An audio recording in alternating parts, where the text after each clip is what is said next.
I think for me, arcade art has been underappreciated.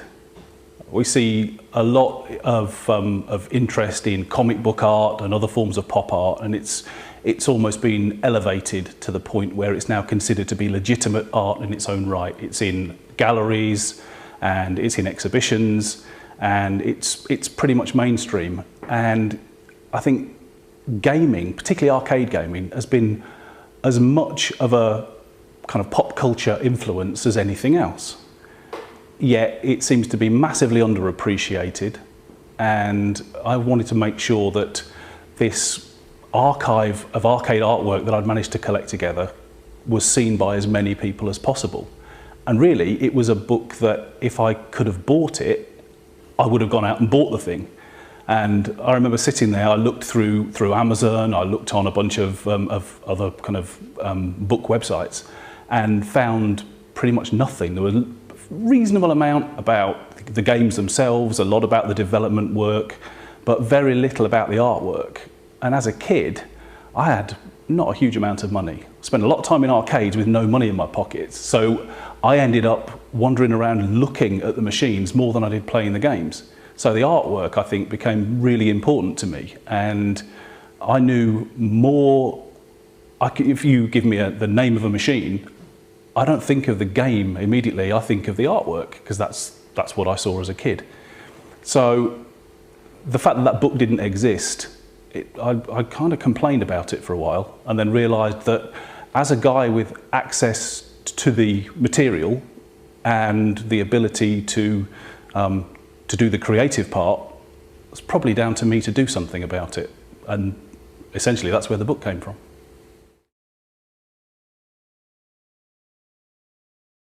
I love about arcade art. One of them being, it just takes me back to being a kid, to those holidays with parents and a slightly annoying younger brother, where we'd wander around the arcades, and it was probably the one time of year where we did have money in our pockets and we could spend it, you know, doing crazy things like pumping it into a machine that we weren't very good at. And it just really brings that back. So it's partly the pure nostalgia of it from a personal perspective. The other side of it is that it's again, it's the fact that it's underappreciated. And I look at some pieces, and there are some games, I'm not going to mention any names, but they're clearly being drawn by a guy with a pencil and a ruler and a radius gauge. And they are what they are, they're of the era, but they're not necessarily what I'd consider art. There are other pieces that are just mind-blowing. So pieces like Moon Patrol, which is where all of this started really, was me digitally restoring the Moon Patrol Marquee and looking at it and thinking, this would look perfect gracing the pages of a comic book. And it stands alone as a piece of artwork in its own right. And there's just something about that. It's the association with the history and the fact that it means so much to so many people, and it's a shared cultural experience. And it spans kind of mid to late 70s, I guess, all the way through to mid 90s, late 90s, when the arcades really took a tumble. All this started for me really was with collecting and restoring some machines. I ended up with a group of guys and we got into collecting new old stock toys. And that gave us access, after some detective work, to some toy warehouses that really had closed their doors in the late 80s and had never opened them again. And we managed to get access to them, and we had truckfuls of old 80s toys. And that kind of really ignited that nostalgia to me, to a point where I decided that what I really wanted to do was to take it one step further, and rather than just have the tabletop version of some of these games, was to have the arcade machine version of some of these games. And at that point, which was probably 2001, 2002, there wasn't a huge arcade collecting community in the UK particularly, and games were relatively inexpensive. So I bought a whole bunch of games and realised very quickly that they'd had a hard life. They'd spent 30, 40 years being abused in arcades and in warehouses, and they needed a bit of restoration. So I got in touch with a company in the US that did restoration work, mostly for movies, and they were very, very helpful. So I restored some machines, and that was great. The next time I called them, they told me that they were getting out of the arcade machine restoration business and focusing purely on pinball. And so I asked the fateful question of, what are you going to do with the artwork that you've got for arcade machines? And they offered to sell it to me. They gave me a price, and the cost of paying that price was for me to sell every arcade machine that I owned, was to dump all my savings, despite my partner's protesting, into this thing, and to buy that arcade archive. And it was something that I felt that needed to be saved, because if it hadn't been me, I couldn't imagine that anyone else was about to pay the kind of money that it took. At the time, it felt like a pretty stupid move, but I couldn't say no. And that's how I ended up with a massive archive of arcade artwork, most of it in fairly poor condition that needed a huge amount of restoration. And yeah, Photoshop to the rescue.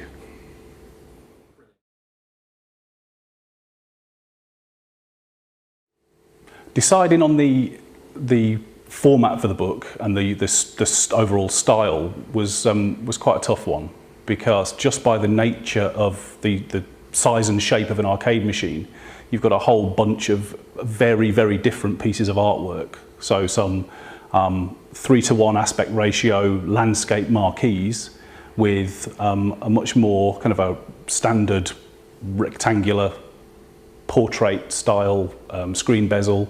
The control panels, again, are a landscape, and then the side art can be a multitude of shapes and sizes.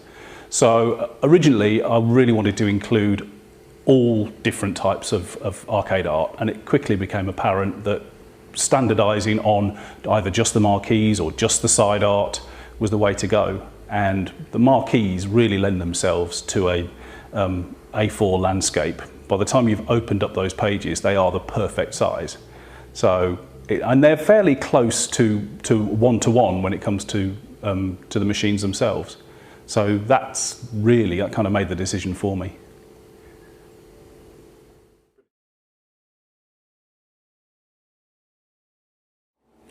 I think the catalyst for all of this was Moon Patrol. The Moon Patrol marquee to me is the best of them all. It stands alone as a piece of artwork. It works as a real strong attention grabber for the machine. And the Larry Day's style of art it suits the format perfectly. That's definitely my #1 favourite. Another one that I really love is Death Race, just because it caused such controversy. 1976, it predates the Death Race movie, and it was a video game targeted at kids where the premise of the game is to run over as many pedestrians as possible. It fits perfectly with that game, and it's also the first game I ever played in an arcade. So that was 6-year-old me and 4-year-old brother playing Death Race in an arcade in Swanage in the UK. That brings back a huge amount of memories for me. There are a couple of others that I really love, and occasionally it's because of the game. So Sinistar, the marquee's great. The game is absolutely astonishing. So that's a kind of an association of the quality of the game with the quality of the marquee. There are marquees in the book that are only there because the game is popular and was really great. Artwork itself, not so good. But yeah, they're few and far between. The vast majority of what's in there are things that I really love. It's been quite difficult to leave certain ones out.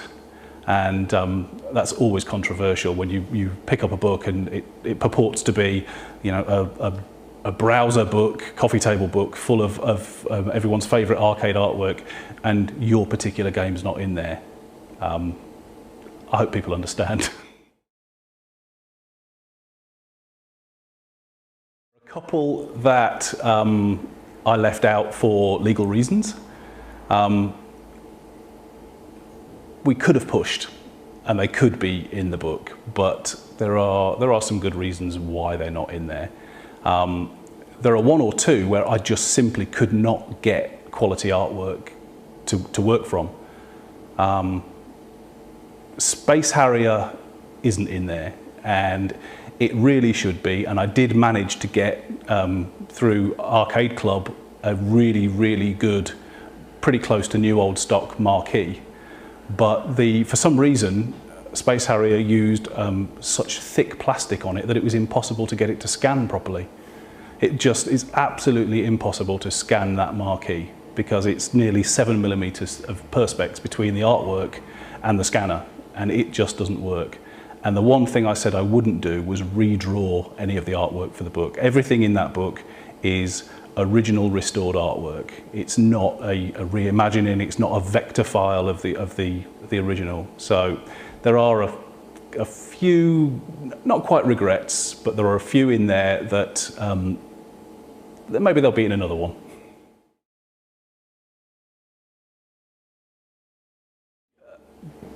One of the most difficult things in this entire exercise has been tracking down the original artists. Most were never credited. Very few marquees are signed. The ones that are signed, quite often they're unintelligible. And long conversations with Atari, with Sega, with Nintendo, Bally, Midway, Williams, all of those organisations, and they pretty much all told me the same thing. They farmed out the artwork.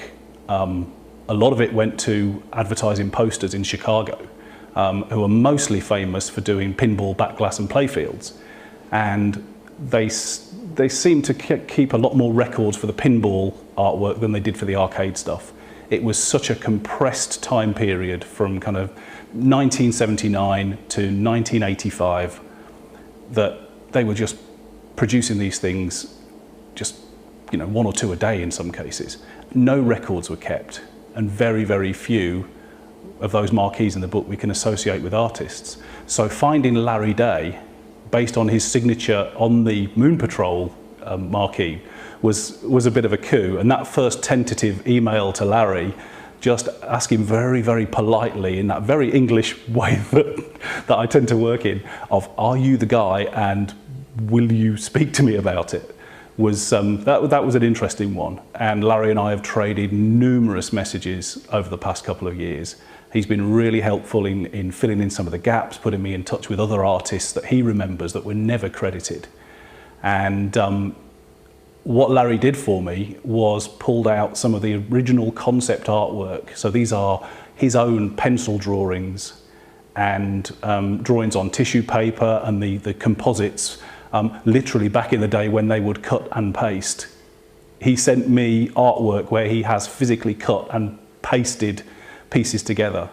And to give us permission to use those in the book is something a bit special. This is something that no one has ever seen before. He pulled these out of his personal archive, and some of them are for games that were only ever rumoured to be in development that never made it to market. So a good example of that is Screw Loose.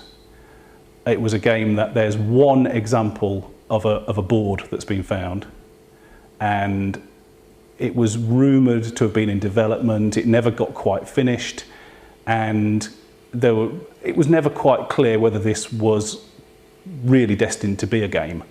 Well, it turns out that Larry Day produced Sharpie marker pen concept artwork for that game. So that answers one of the questions that's been bugging arcade fans for years. And there are other marquees that he produced, Conquest being a good one. Now that appears in the Arcade Museum archive as a rumoured game with no information about it whatsoever, but we have the scan of a fully finished marquee for that game. So it's been absolutely fascinating, and it's been a kind of a chain of events where Larry's answered a lot of questions, he's shared a lot of his own personal experiences with me, and then he's put me in touch with other people.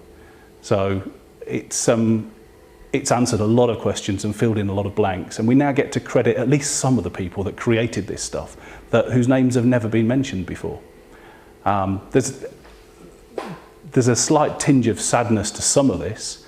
Python Angelo, who is most famous for creating the Joust artwork and for being a hell of a character as well. I knew he was ill, and I was kind of debating whether I should get in touch with him or not. I managed to get in touch with his sister, who told me it would be okay. And I got to interview Python a couple of times about his history, and he was very keen to get some of this stuff recorded. He'd been interviewed quite a few times about his pinball artwork, but I think almost never about the arcade video game pieces. And I think I spoke to him in the February, and it was a couple of months later that Python died. So it means a lot to me, and again, I've spoken to a couple of his family members, and it means a lot to them that this has now been recorded. It's not lost with Python, it's now recorded, and people get to know more of his story. That means a lot.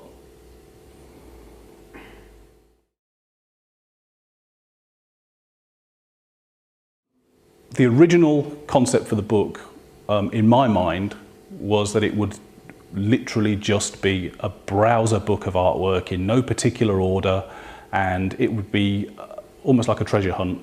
You could flick through it and find favourites that you remember for the old days, and then come across things you'd never seen before, and it was fairly unstructured. And having got all the artwork together and completed that part of it, I flicked through the PDF file, and it felt like there was something missing. There was more of a story to be told, and that was some of the history, some of the background. And rather than overlay any text or any credits or an artist credit even over the top of the artwork, I really wanted that to remain clean, as if you could hold it up and imagine that it's the front of the machine. So what I ended up doing was creating a small write-up in the back of the book for every single marquee, and I've included as much detail as I can in there. And in some cases there isn't a huge amount of information about each marquee. So rather than talk about the game, and this is a book about the artwork, not the game, I've included as much detail about the artwork, a bit of a critique perhaps, and where we've got it, any trivia or details about the artwork's creation, and where we can, on those rare occasions, a credit for the artist.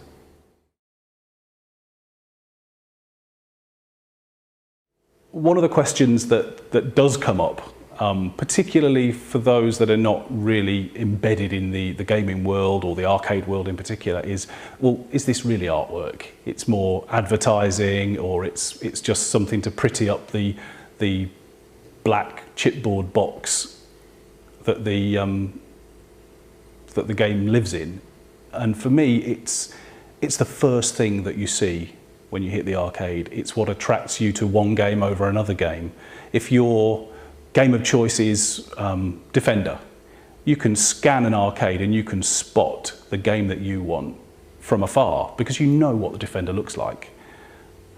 If you only ever play Scramble, then you're looking for a bright red marquee that stands out a mile. If you play Super Cobra, then strangely for a game about a helicopter gunship, you're looking for a bright pink and yellow marquee, which only the Japanese can do this. But my answer to the question, is it art, it takes me back once again to Moon Patrol. That speaking to Larry Day about the original artwork that he had, and when I asked if he would share any of it with me, he sent me scans of his original works, and then a photograph of the original black and white Moon Patrol artwork on his son's wall. So long before I got in touch with him and started talking to him about arcade artwork, it already was art. It lives in a frame on the wall of his son's apartment. That kind of bears out my argument that yes, this absolutely is art.